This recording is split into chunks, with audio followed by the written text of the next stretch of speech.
تو امام جعفر صادق اور داؤد طائی وہ کہہ رہے ہیں آپ سب سے افضل ہیں اس وقت، سبھی مخلوق پر آپ کو فضیلت حاصل ہے اس وقت، اور آپ سب کو نصیحت کرنا آپ پہ لازم ہے۔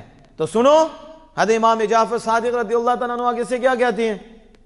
آپ کیا کہتے ہیں؟ آپ کہتے ہیں یا با سلیمان من از آمی ترسم کہ با قیامت جد من اندر من آویزا کہ چیرا حق مطابق میں نہ گزار دی۔ اے ابو سلیمان تم ڈر رہے ہو اور تم کہہ رہے ہو کہ مجھے نصیحت کرے، مخلوق کو نصیحت کرے، سنو ترسم میں خود ڈرتا ہوں۔ امام جعفر صادق کہتے ہیں میں خود ڈرتا ہوں، کس بات سے ڈرتا ہوں کہ قیامت کے دن میرے نانا جان مجھے کہیں اے جعفر تو نے ہماری غلامی کا حق ادا نہیں کیا، تو نے ہماری اتباع کا حق ادا نہیں کیا۔ جعفر کیا کہتے ہیں؟ کہتے ہیں کہ قیامت میں تو خود ڈرتا ہوں، مجھے میرے نانا جان یہ نہ کہہ دیں۔ فرمایا این کار بنسبت صحیح و سبب قوی نیس این کار با معاملت خوب است اندر حضرت حق تعالی۔ سنو اگلا جملہ، یہ داتا صاحب ہے، کشف المحجوب میں لائیں۔ حضرت امام جعفر صادق رضی اللہ تعالیٰ فرماتے ہیں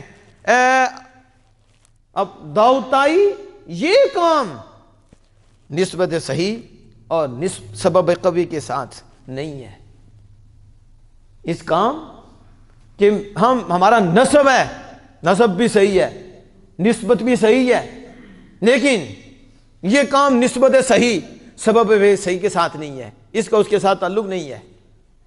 اللہ کے بارگاہ میں اپنا معاملہ ٹھیک کر لو، اپنا عمل ٹھیک کر لو، اینکار با معاملت، یہ کام معاملے کے ساتھ اللہ کی بارگاہ میں اچھا ہو۔ اللہ کی بارگاہ میں ہاں یہاں کیا ہے، میں صاحبزادہ ہوں اور یہ صاحبزادہ ہے، صاحبزادے کے لیے کوئی شریعت نہیں ہے، بس وہ صاحبزادہ جو ہو گیا اس صاحبزادے کا ایک سبب ہے، ایک تعلق ہے، صاحبزادہ صاحب وہ تعلق اپنی جگہ پہ ہے، اس کو سلام ہے، لیکن آپ کیا کر رہے ہیں؟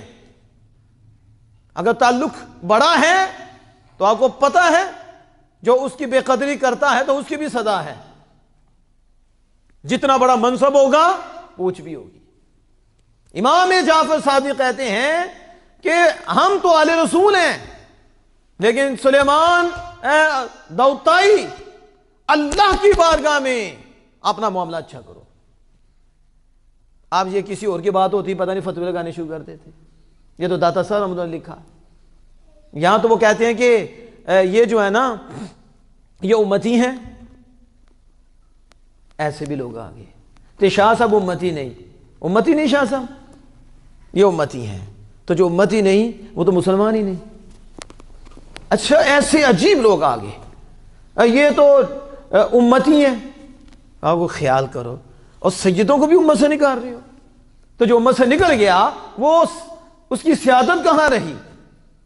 جو بھی مقام ہے، جو بھی شرف ہے، وہ آمنہ کے لال پر ایمان لانے سے ہے، پھر اس کے بعد باقی شرف کام آئیں گے۔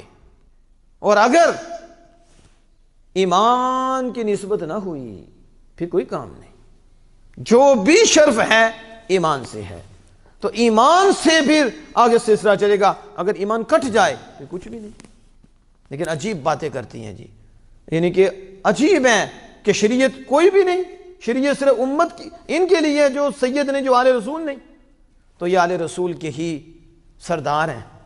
امام جعفر صادق رضی اللہ تعالیٰ عنہ کہا داؤد طائی تو اکیلا ہی نہیں ڈرتا، ڈرتا تو میں بھی ہوں۔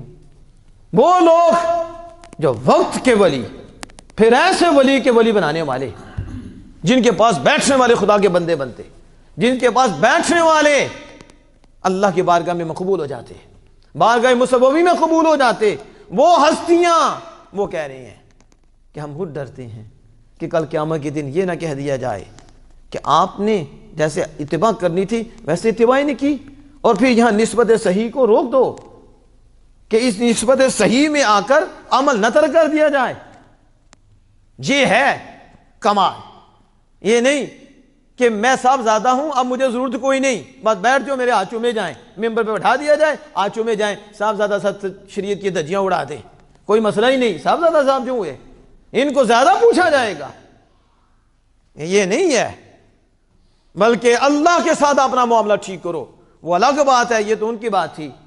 نسب بڑی اونچی بات ہے، بڑی شان والا ہے، بڑی عظمت والا ہے، لیکن امام جعفر صادق رضی اللہ عنہ پیغام دے رہے ہیں کہ جو نسب میں رہ گئے صرف اس کو دیکھا اور اسی میں دوسری شیطان کے وسوسے میں آ کر اللہ کی نافرمانی شروع کر دی. یہ نہیں ہے. یہ امام جعفر صادق جب آپ نے یہ بات کی دوتا رو پڑے.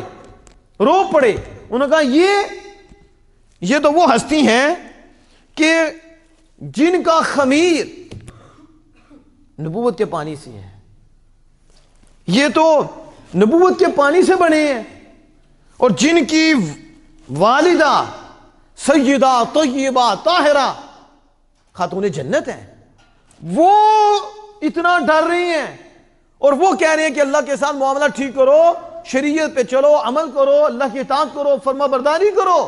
تو پھر داؤد تائی تجھے کس بات پہ تعجب ہے؟ تجھے کس بات پہ کہ میں نے بہت اعمال کر دیے، میں بہت آگے